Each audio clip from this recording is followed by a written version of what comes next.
si on devait résumer les blessures qu'on a dans notre cœur et qui remontent à l'enfance, on en trouverait 5. Le rejet, l'injustice, l'abandon, la trahison et l'humiliation, avec pour point commun ce sentiment d'impuissance qu'on a eu lorsqu'on a vécu ces blessures. Aujourd'hui, j'aimerais vous parler de la blessure d'injustice. La personne qui a cette blessure d'injustice, ce qu'elle veut éviter à tout prix, c'est d'être pris en faute. C'est de se trouver dans une situation injuste, qu'on lui dise « tu as mal fait, tu as fait une erreur ».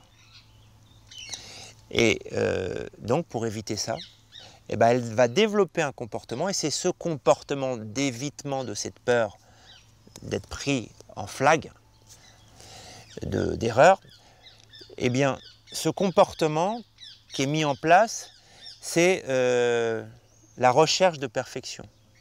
Essayer de gommer toute erreur dans notre comportement. On essaye d'être parfait, ce qui bien sûr n'est pas possible.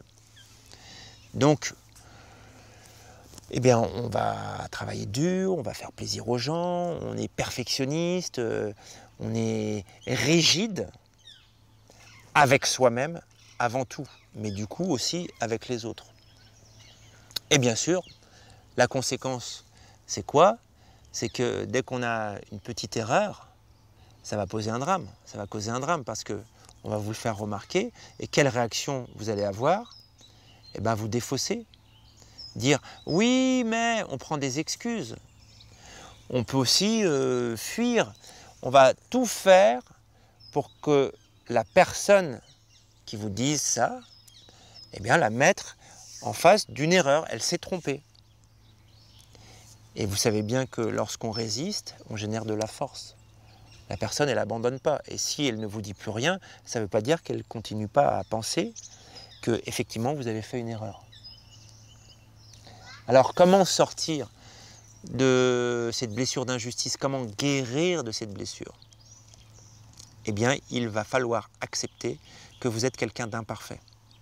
Et comment l'accepter? Avec un outil magique que j'ai déjà abordé dans une autre vidéo, le oui, c'est vrai. Lorsqu'on vous critique, lorsqu'on vous prend en faute, assumez-le, enlevez le support. Oui, c'est vrai. Et donnez du sens à cette critique.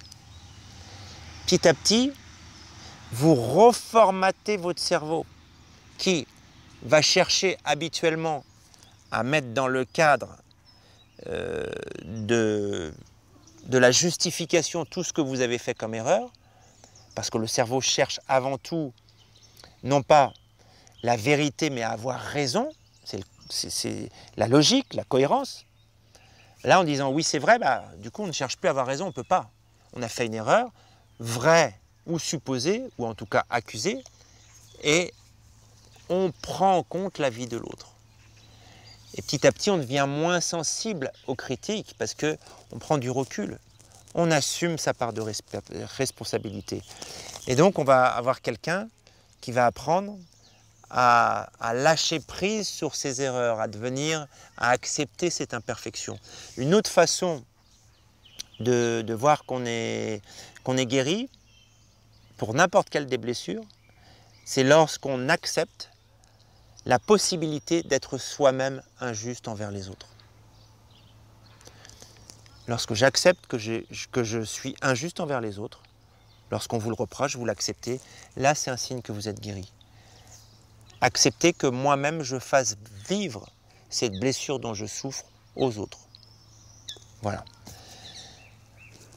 Je vous invite donc à bien méditer sur la vidéo « Oui, c'est vrai » et sur ce chemin de guérison de l'injustice qui est aussi très lié au rejet. C'est la blessure même, c'est le rejet, et l'injustice, c'est sa petite fille. Quand on guérit de la blessure d'injustice, derrière, il y a la blessure de rejet qui va pointer son nez. Et bien, sur ce chemin de guérison, je vous souhaite un bon courage et confiance en vous. À très bientôt.